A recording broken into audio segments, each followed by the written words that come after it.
Hi, I'm Heather from booktubes, and my neighbor is cutting down a tree, so we're just gonna do the best we can with what we have. But today I wanted to talk about my diversity journey, specifically how I went from reading basically no diverse books to reading a good amount of them and really feeling like it is important and valuable and something that we should all be doing.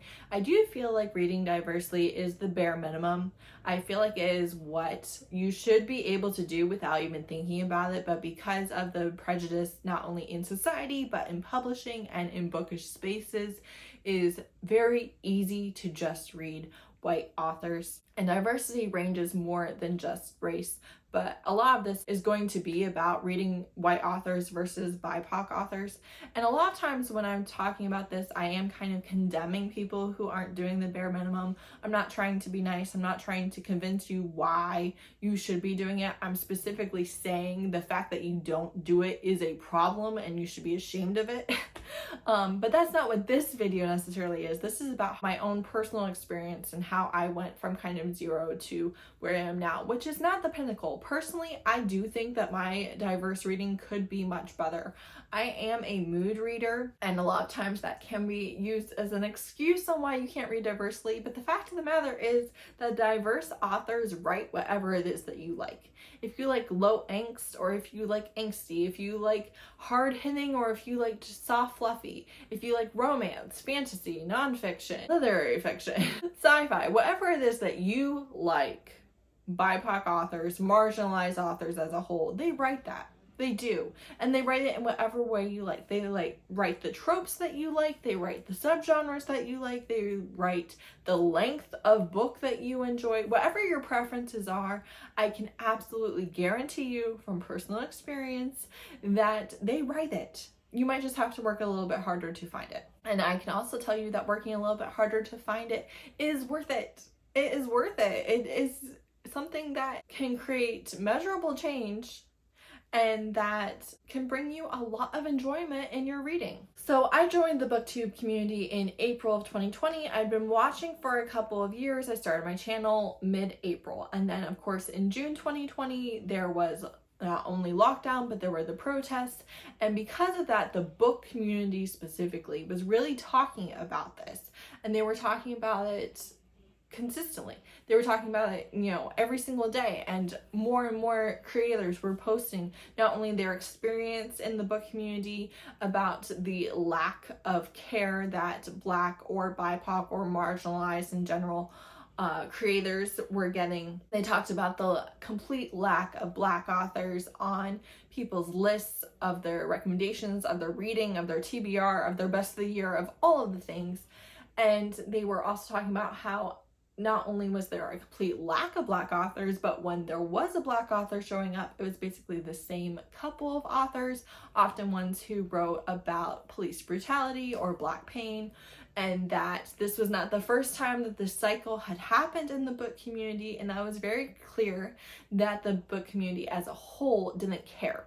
They only did it when they felt like they would get called out if they didn't. So me, a baby booktuber, barely in the door, wasn't reading diversely at all. I had grown up not only with my reading heavily audited because I grew up because my dad is an independent Baptist pastor. My family is white, obviously, and I was homeschooled. I grew up in tiny churches. My entire social world really was my church. And of course that was filled with also very religious and politically conservative white people. It wasn't exclusively, but it was very predominantly. Also my town, very white. My neighbors, very white. Again, it wasn't that I had never had a friend that wasn't white or anything like that, but just my worldview in general, very shaped by white society. And then I was online, and this was honestly the first time that I was really online following a lot of people that I didn't know in real life. And then of course we had this big cultural moment again where like everyone was focused in on this and everyone was talking about it, and no matter where you went, you were going to see it. And I was kind of appalled. I was shocked. I was uncomfortable. There had always been things that had bothered me, but now I was confronted with it, right? And I was being told, not directly, but over and over again why you are part of the problem, about how doing nothing allows for the same injustices to thrive.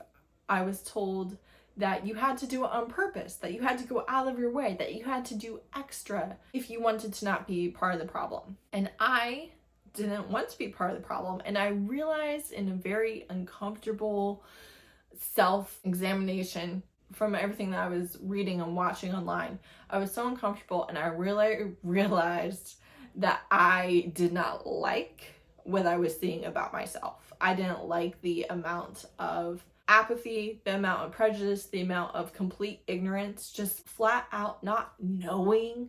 I didn't like what I was seeing. And I spent a lot of time being uncomfortable. I spent a lot of time being like, okay, are you defensive because you don't like what they're saying is saying about you and about the people that you know and love? Or are you disagreeing with them because you just disagree? After, thinking about it, you still just disagree. What I found was that I had a lot more issues than I would have thought that I did. And some of that was the absolute just stark contrast between my YouTube and Twitter and Instagram and my Facebook, and the people that I knew in real life and how they were reacting to the protests. And I thought, oh, okay, so definitely part of the problem. And again, I had a baby booktube channel, and one of the biggest contributing factors to me feeling like I had to change my reading was that if 90-something% of authors published are white, and then the people are reading majority white authors, and then they have a booktube channel and they're recommending majority white authors, and they're giving their audience hundreds to thousands of people, mostly white authors, to read, then those hundreds to thousands of people are reading those white authors. And so it's just, white, and we are actively perpetuating the system. We are actively saying it is okay if you have one black author out of hundreds, that's fine. That's an acceptable ratio. And not only one black author, but all BIPOC identities can be lumped into this 5% of books published, and we're okay with that. It is okay for 95% of them to be white. And I just couldn't get past that, honestly.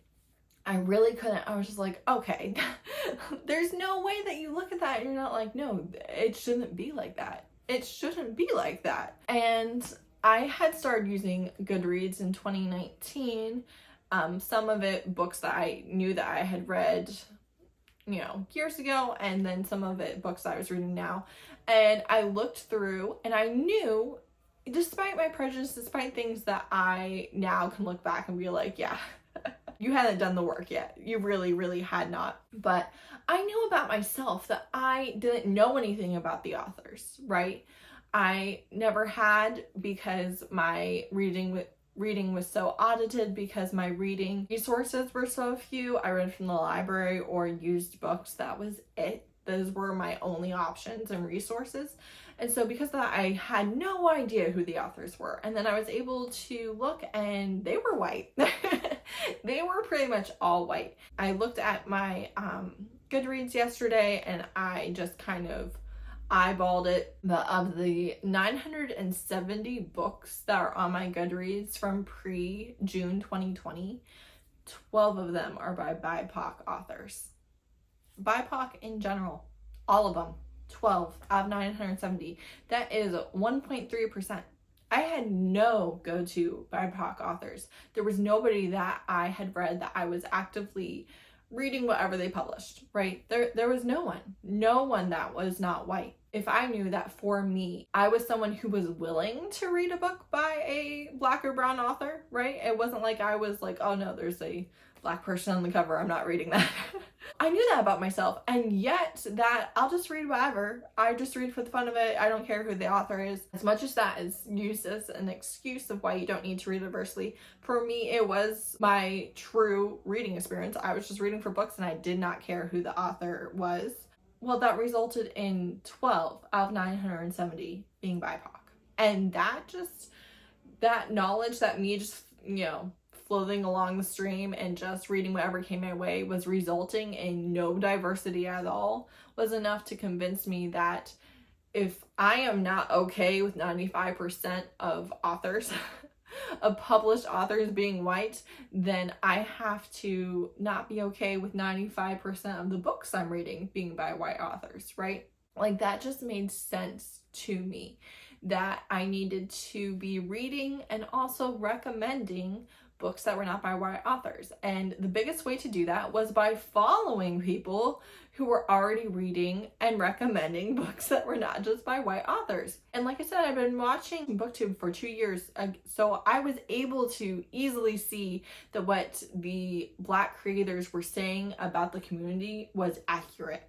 I was able to say, okay, I've been watching for 2 years, and like two books have been recommended to me that were not by white authors. And I was able to see that my feed was mostly white. I was able to see that most of my subscriptions were white. I was able to see that my Bookstagram and I was able to see when they said check your following list, when they said check your feed, when they said y'all are part of the problem, if not the whole problem. I was able to look at myself as someone who felt like I would just watch anyone who was good. I would just read any book that was good. I was able to clearly see that that resulted in mostly white, right? Because if you don't do it on purpose, it's not going to happen, because the system is designed that way.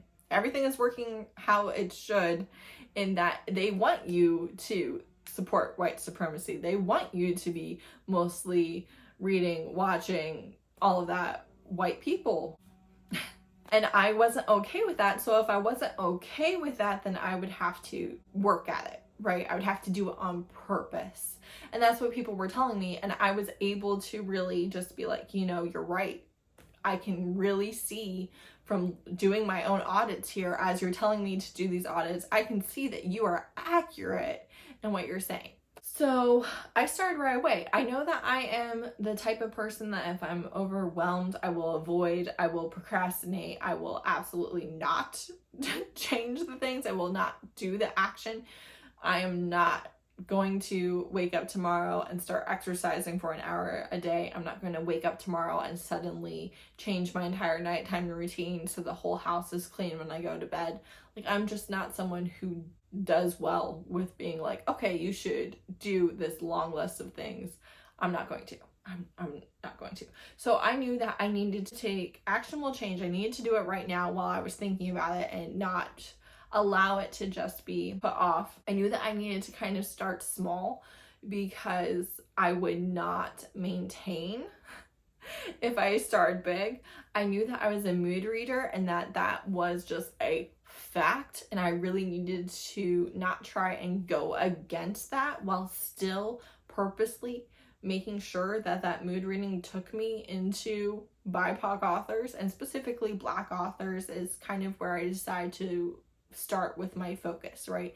I figured if we are talking about racism against Black people, particularly if we are talking about how Black creators and Black authors get paid dust, then that's where I should start and branch out from there. But let's start with this. And again, kind of narrowing my focus was helpful for me and the way that my personality is with not only reading, but just getting anything done.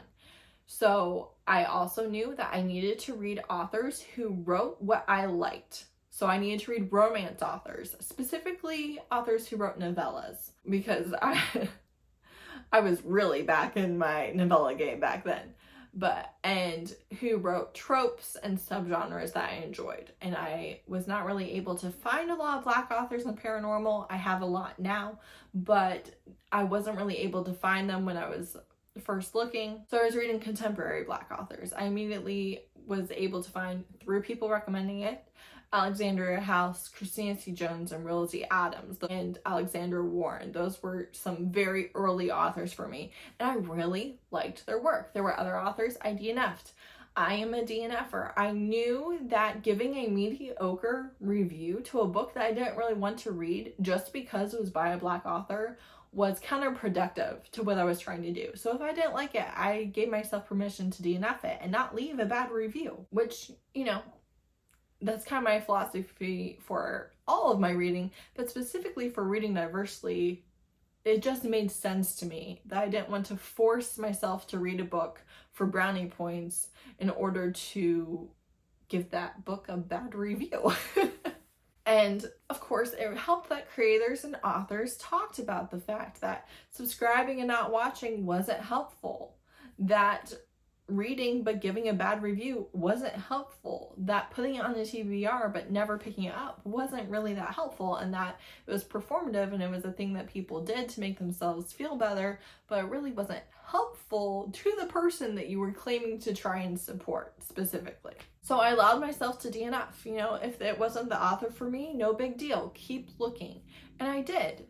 And I started really heavily paying attention to my reading. So if I had read 4 books by white authors in a row, I was like, okay, you really need to, I know the mood reader, but we gotta find something that's not by a white author that sounds good. And I just really, really worked at that. So up until June 2020, 970 books on my Goodreads, 12 of them by BIPOC authors, 1.2%. Since then, in 2021, I did separate my DNFs. They have their own shelf, so they're not part of this number starting in 2021. But from June 2020, I have 817 books on my Goodreads, and 290 of them are by BIPOC authors. And that is 35.4%, which is a huge change. 1.2%, 35.4. Of 970, there were 12, and of 817, there's 290. That's a huge change. Now, I will say it's not really where I would like to be. I do try to read at least 25% BIPOC authors, and I would like to be 50% diversity, whether that is queer, BIPOC, disabled, any intersection of that. That's where I would like to be. That's kind of my overall goal, and I usually fall just a little bit under it. And honestly, I would even say that this year my diverse reading has kind of slowed down a little bit. I would say there's only been 3 months out of this year I was really pleased with the ratio. I mean, I still read diversely every single month. It's been a little bit of a struggle year with the reading. So I have, kind of given myself permission to fall a little bit short if I just am not able to read well. But I know for a fact that me as a mood reader is annoying with it. Like, if I were able just to make the TBR and just read it, honestly, I truly feel like my diversity ratio would be higher, because that's what I want it to be. So if I could just be like, no, it's time to read this, then I would. But I just allow myself some grace, and I make sure that I am allowing that grace within a margin of error, and saying, we are never going back to where we were before. Even if this month is not the greatest, that's okay. But overall, the reading is never going back to where it was before. Part of that is because I have so many wonderful creators who I follow, who have similar reading tastes to me, who have great recommendations, that read diversely, that recommend diversely. So the recommendations that I'm being given have a much better diversity ratio than they did before. Much better, infinitely better. I unfollowed people who weren't reading diversely, who in 2020, whether in private creator chats or in publicly on their platform, were ignoring everything that was going on, said that they didn't care, said that they felt like it didn't matter what you read. I unfollowed them. I stopped being friends with them. I stopped interacting with them. I stopped taking their recommendations, because if you are recommending all or 90% white authors and I'm trying to read diversely, you're counterproductive to what I'm trying to do. I don't want your recommendations, because they're all white and I need to not be reading all white.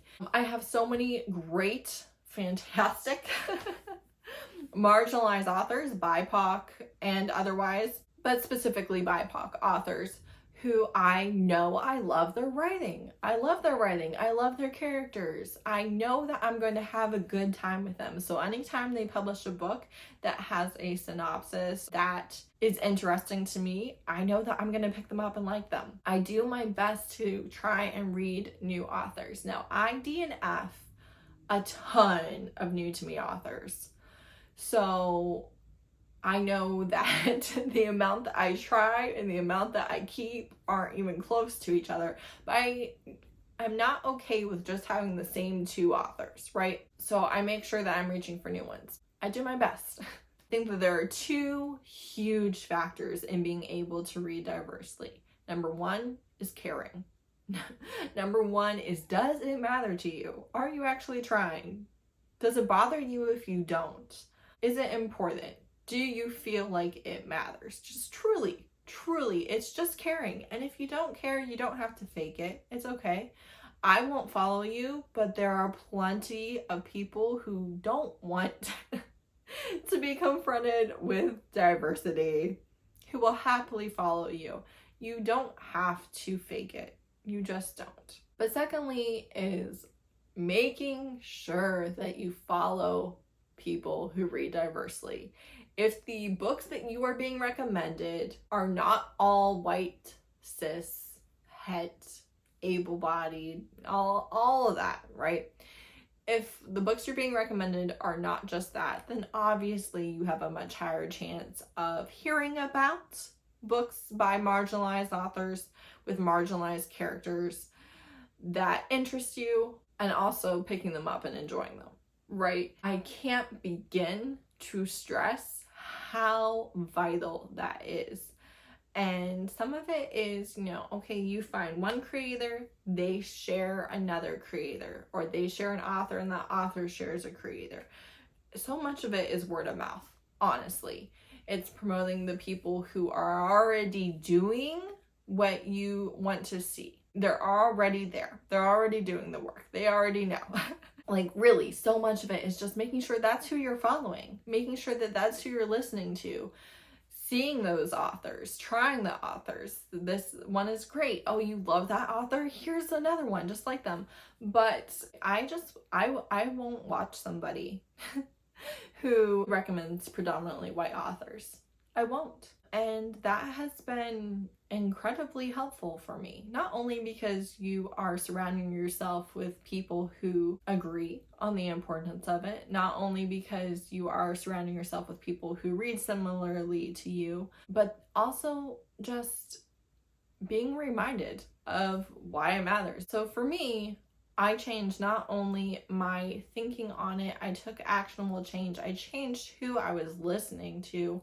I unsubscribed from people, I subscribed to other people, and it wasn't just automatic. Some of it was over time as I would just watch the patterns and was like, I just don't think we're on the same page. You're happily reading just white authors because this is your safe space, but that's just not something that I want to promote. That's not something that I want to agree with. And so because of that, I'm going to take my viewership and my channel promotion to other people. So I think in some ways it was easier for me to change my reading because kind of the whole world, it felt like, was focused on this specific thing because of lockdown and protests and just the combination of everything happening at the same time.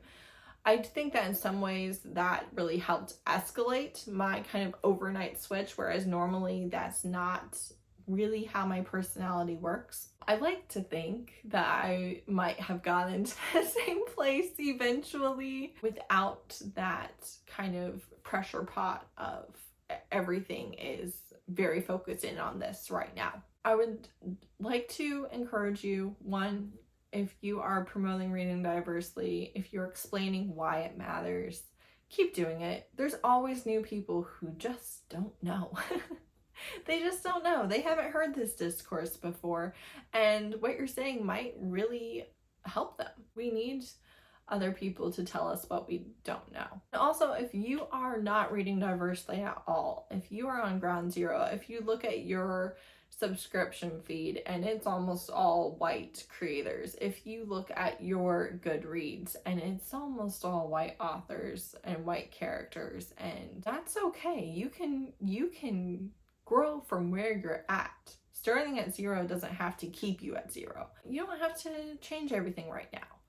Your reading a year from now should be more diverse than it is right now. Your reading 3 years from now should be more diverse than it is right now. And that starts by, starting. Trying to find some authors that you really enjoy. Trying to find some creators that you really enjoy their recommendations. And just keep building on it. It's just, a little at a time. If you're starting at 0, you're at the hardest part. Right? You don't have the recommendations, the go-to authors, the go-to creators. You don't already have them. You're at the hardest part. It gets so much easier if the likelihood of you picking up a diverse book is much greater because of who you're getting your recommendations from and because of who your go-to authors are. It does get a lot easier. You don't have to work at it as hard. I would still argue that it should be intentional. It doesn't have to be all day, every day, but it should be intentional, and that you should audit yourself, and you should pay attention to your reading patterns, and you should pay attention to who's on your TBR and be like, I don't know, that's looking pretty white here. Maybe I should go out of my way to try and find something. But it just does get a lot easier because that's who's on your feed. That's whose books you're going to see. That's, all of that. So care and follow creators who are going to give you the books that you want to be reading.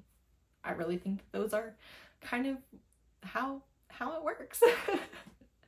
And pay attention to how much you're reading diversely more often than once a year. Don't just do it at the end of the year. Pay attention on a monthly basis. For me, I do it more frequently than that, to be honest, because I'm just like, okay, it's the 15th and my reading hasn't been what I want it to be, that type of thing. And it's okay if not every single month is a win, but your overall reading pattern should be that people can come to you for diverse books, and you have them and you love them and you have more than one to offer. And also, just again, to encourage, I'm not where I want to be. I'm so much better than I used to be, truly. But I'm not where I want to be. I would love to have more go-to Latinx authors, more go-to Indigenous authors, more go-to South Asian authors. There are some areas where I'm like, I'm doing a good job in this, and then there's some where it's like, I only have 1 or 2 authors who are that queer identity, or who write that queer identity, or what have you. There's always room for improvement, and that's okay. Just keep on doing it, right? And encourage other people to do it too. And together we do make a difference. For everyone that you read, for everyone that you buy, for everyone that you recommend, that's just the tiniest bit more. It's just one more grain of sand on the scales. So even when it doesn't really seem like it's changing anything, adding to it helps. So that's it. That's kind of how and why I started reading diversely. For me, it was really just the injustice of 90% of authors being white.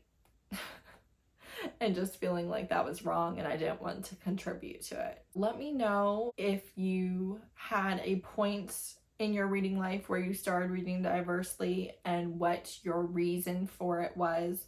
Or you can let me know your favorite marginalized author, or your favorite marginalized creator, someone who gives great recommendations that you feel helps you read diversely because they are constantly recommending diversely and the books they recommend are really good. Or if you haven't started yet but want to, and you have a specific genre, subgenre, or tropes that you would like to find marginalized authors that write that, ask for recommendations in the comments and I'll be happy to provide. Thanks so much for watching. Bye.